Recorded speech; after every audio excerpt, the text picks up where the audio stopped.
Welcome to all myself doctor हरेन।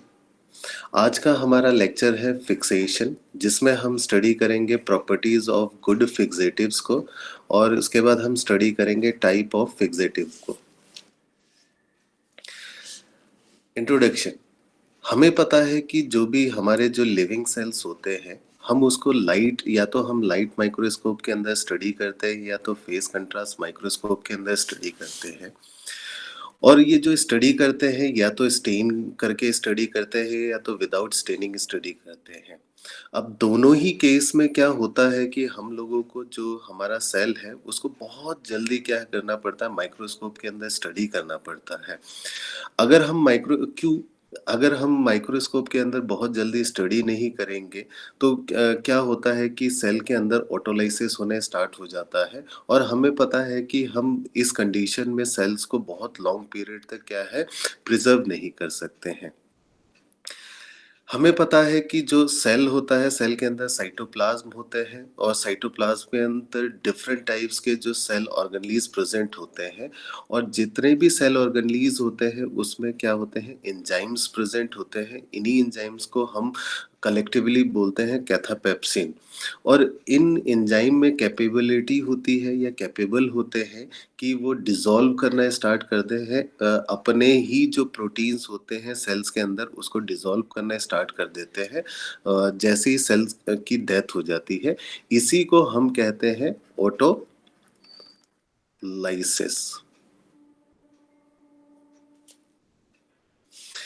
इसके बाद हमें पता है कि जब भी हम किसी भी स्लाइड को अंडर द माइक्रोस्कोप देखते हैं तो हमारे जो स्लाइड होते हैं या स्पेसिमेन होते हैं उसमें माइक्रो ऑर्गेनिजम्स भी हो सकते हैं। और वो माइक्रो ऑर्गेनिजम्स क्या होते हैं कि हमारा जो स्पेसिमेन है उसको डिकम्पोजिशन करना स्टार्ट कर सकता है या तो पिट्रिफिकेशन करना स्टार्ट कर देता है। अब इन्हीं सब चीज़ों से बचने के लिए हम लोगों को क्या करना पड़ता है कि जो हमारा सेल है या जो टिश्यू कंपोनेंट्स है उसको क्या करना पड़ता है कि हमें प्रिजर्व करना ज़रूरी है। और ताकि वो जैसे सेल लिविंग स्टेट पे होते हैं वैसे ही क्या है सेल के अंदर क्या है सब चीज़ें हमें दिखाई दे सके। इसके लिए हम क्या करते हैं कि कुछ क्या करते हैं, केमिकल्स यूज़ करते हैं। तो उन केमिकल्स को फिक्सेटिव्स कहा जाता है। ये केमिकल्स क्या करते हैं कि जो हम सेल्स के अंदर ऑटोलाइटिक एंजाइम्स होते हैं उनको क्या करते हैं, इनएक्टिव कर देते हैं। और जो सेल में माइक्रो ऑर्गेनिजम्स होते हैं यानी जो कहीं से भी एनवायरनमेंट से आए हैं उनको इनएक्टिव कर देते हैं। अभी हमने डिस्कस किया कि जो फिक्सेशन किया जाता है या तो वो केमिकल के थ्रू किया जाता है या तो फ्रीज ड्राइंग मेथड के थ्रू किया जाता है। Properties of good fixatives. अब देखिए कि जो गुड फिक्सेटिव्स होते हैं उनकी क्या है कि एक स्पेसिफिक प्रॉपर्टीज होनी चाहिए। अब इन्हीं प्रॉपर्टीज में कुछ चार प्रॉपर्टीज है जो बहुत ही इंपॉर्टेंट है किसी भी फिक्सेटिव्स के लिए। देखिए, अगर हम जब भी कोई फिक्सेटिव यूज करते हैं उस फिक्सेटिव की वजह से जो हमारा लिविंग सेल है वो ना तो स्वेल होना चाहिए ना तो श्रिंक हो जाना चाहिए। इसके अलावा क्या करते हैं कि हमारे जो फिक्सेटिव होते हैं उसकी प्रॉपर्टी होनी चाहिए कि वो क्या कर सके, जो ऑटोलिटिक एंजाइम है उसको इनएक्टिव कर सके, ऑटोलिटिक एंजाइम को इनएक्टिव कर सके और जो माइक्रो ऑर्गेनिज्म है उनको इनएक्टिव कर सके। इसके अलावा कि किसी भी जो क्या होते हैं कि हमारे जो फिक्सेटिव्स होते हैं यानी केमिकल्स वो ऐसे होना चाहिए कि सेल को एक लिविंग लाइक स्टेट पे क्या कर सके, प्रिजर्व कर सके। यानी सेल के अंदर कोई भी डिकम्पोजिशन ना हो और सेल के अंदर कोई भी सेल कंपोनेंट क्या हो जाए, डिस्ट्रॉय ना हो सके। तो इस तरीके का फिक्सेटिव होना चाहिए। दूसरा है कि जो भी हम फिक्सेटिव यूज करें वो क्या करना चाहिए कि विजिबिलिटी को क्या है वो इंक्रीज कर दे अंडर द माइक्रोस्कोप और वो बहुत इजीली क्या है सेल के अंदर पेनिट्रेट कर सके। Type of fixatives. फिक्सेटिव्स का सबसे जो पहला टाइप है वो केमिकल है। अब ये जो केमिकल होते हैं ये डिफरेंट टाइप्स ऑफ केमिकल्स हम यूज करते हैं एज अ फिक्सेटिव्स यानी डिफरेंट टाइप के। और ये जितने भी जो फिक्सेटिव होते हैं जनरली हम लोग क्या करते हैं एज़ अ कॉम्बिनेशन में यूज़ करते हैं।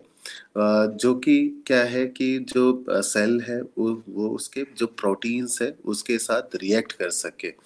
अब जनरली जितने भी जो केमिकल्स हम लोग एज़ अ फिक्सेटिव यूज़ करते हैं वो 7 टाइप्स के केमिकल्स होते हैं जिनमें से ये है potassium dichromate, chromium trioxide, acetic acid, ethanol, osmium trioxide, formaldehyde, mercury chloride. ये 7 केमिकल्स हैं जनरली जो हम एज अ फिक्सेटिव यूज़ करते हैं किसी भी सेल को फिक्स करने के लिए या तो किसी भी टिश्यू को फिक्स करने के लिए। और इन सभी जो 7 जो क्या करते हैं फिक्सेटिव है इसमें अभी हमने जो डिस्कस किया है ये 4 टाइप्स की पूरी प्रॉपर्टी उसमें प्रेजेंट होती है। अब फिक्सेटिव्स में एक आता है फिक्सेटिव प्राइमरी फिक्सेटिव। अब देखिएगा कि जो प्राइमरी जो फिक्सेटिव्स होते हैं जनरली क्या है कि जो हम कोई भी जो 7 फिक्सेटिव्स हैं यहाँ पे ये जो 7 फिक्सेटिव्स हमने यूज़ किए हैं ये 7 फिक्सेटिव इसको हम जनरली क्या कहते हैं कि हम कहते हैं प्राइमरी फिक्सेटिव कहते हैं इन 7 फिक्सेटिव्स को। तो और अगर हम इसको सिंपली यानी हम अलोन यूज़ करें तो उसको प्राइमरी फिक्सेटिव्स ही बोलते हैं या हम कहते हैं सिंपल फिक्सेटिव। अगर हम सिंपल फिक्सेटिव या प्राइमरी फिक्सेटिव को क्या करें आपस में कंबाइन करके यूज़ करें तो यानी 2 या मोर प्राइमरी जो फिक्सेटिव्स है उसको हम आपस में कंबाइन करके यूज़ करें तो उसको हम कहते हैं मिक्सचर फिक्सेटिव।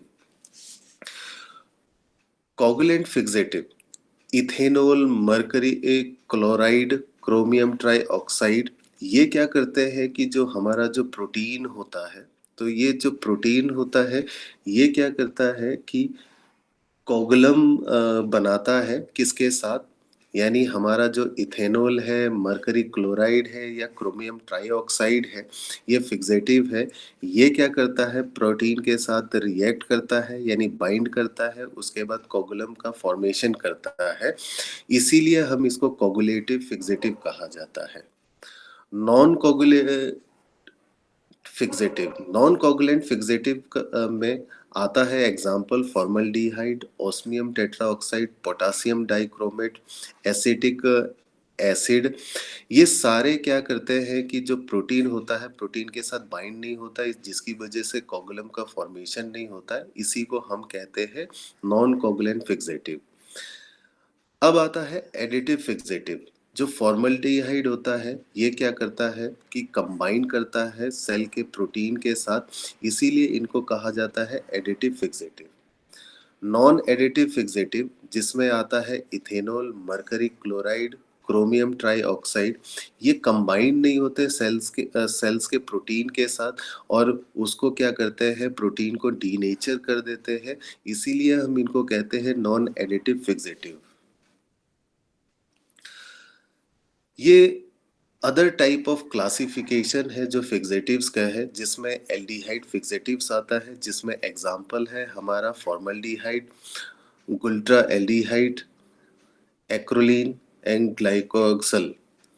ऑक्सीडाइजिंग एजेंट एक और फिक्सेटिव है जिसके अंदर आता है osmium trioxide, potassium permanganate, potassium dichromate.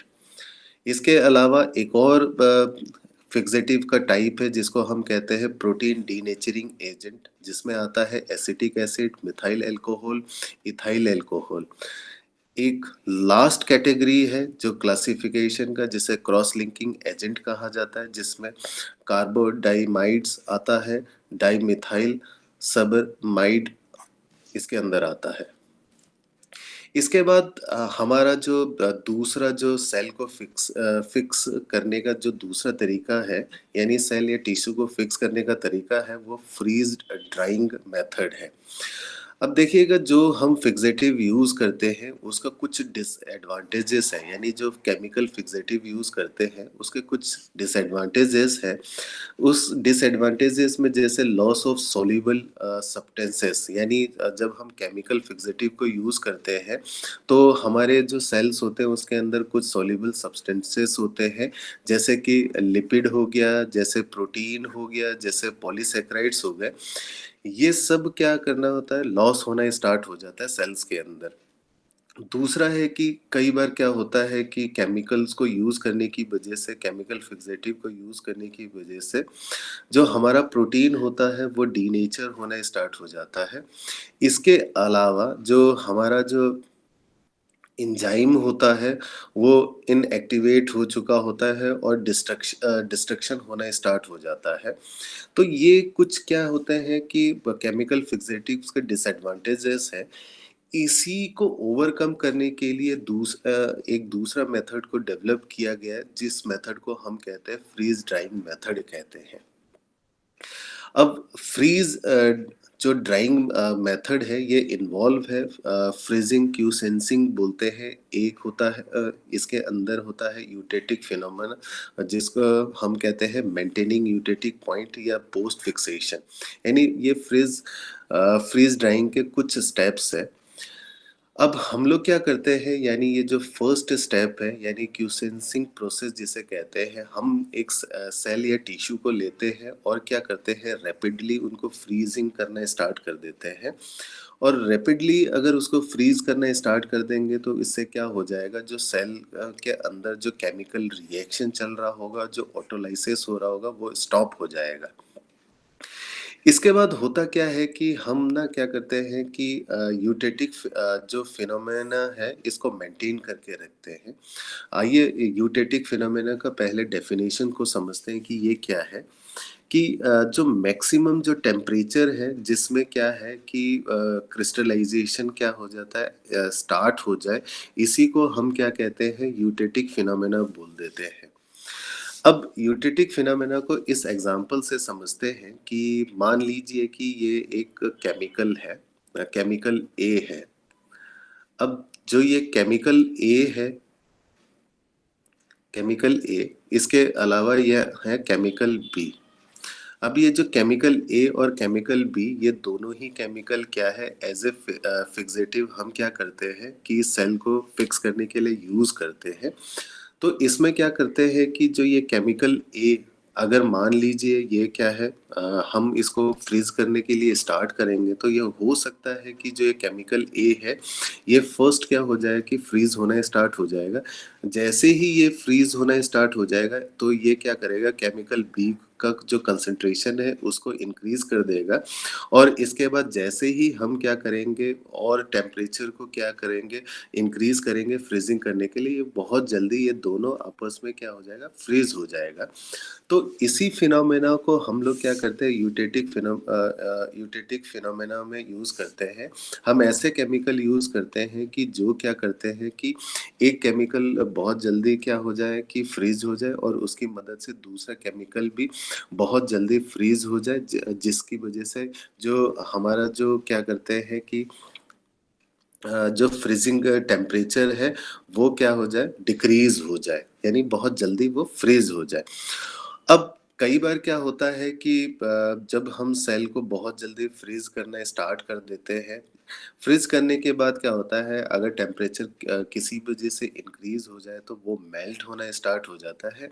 तो इससे बचने के लिए हम क्या करते हैं कि हम बहुत जल्दी जैसे ड्राई फ्रीज कर देते हैं। फ्रीज करने के बाद क्या करते हैं, उस सैंपल को हम क्या करते हैं, डिप कर देते हैं -30 या माइनस सॉरी -78 डिग्री सेल्सियस पे, या तो जो हमारे इंस्ट्रूमेंट होते हैं उसके अंदर क्या करते हैं हम, इसको ड्राई फ्रीज करना स्टार्ट कर देते हैं हमारे सेल्स को।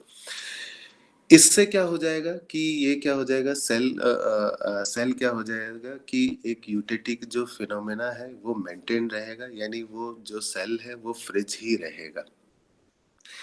इसके बाद क्या होता है कि हम क्या करते हैं कि जो हमारा जो हमने अभी -30 और -78 डिग्री सेल्सियस में जो सैंपल को फ्रीज किया है, तो उसको हम कहते हैं फ्रीज ड्राइड कह देते हैं। इसको हम फिर बाद में ट्रीट करते हैं कुछ केमिकल्स के साथ, जिसमें एब्सोल्यूट अल्कोहल होता है, ऑस्मियम ट्राई ऑक्साइड होता है, फिर फॉर्मल्डिहाइड होता है, गुल्ट्रा एल्डिहाइड होता है, फिर हाइड्रोक्साइल एसीटल एल्डिहाइड के साथ हम उसको ट्रीट करते हैं। फिर उसके बाद क्या करते हैं, हम उसका सेक्शन कट करके या हम क्या करते हैं, उसको सीधा माइक्रोस्कोप के अंदर देख लेते हैं, जिससे हमें उस सेल का या टिश्यू का जो है इंटरनल स्ट्रक्चर हम उसको आइडेंटिफाई कर सकते हैं। आज हमने डिस्कस किया कि फिक्सेटिव क्या होते हैं, और फिक्सेटिव्स की जो जो प्रॉपर्टीज होती है उसको हमने डिस्कस किया। इसके बाद हमने फ्रीज ड्राइंग मेथड को डिस्कस किया। आई होप आप सभी को ये लेक्चर समझ में आया होगा। Thank you.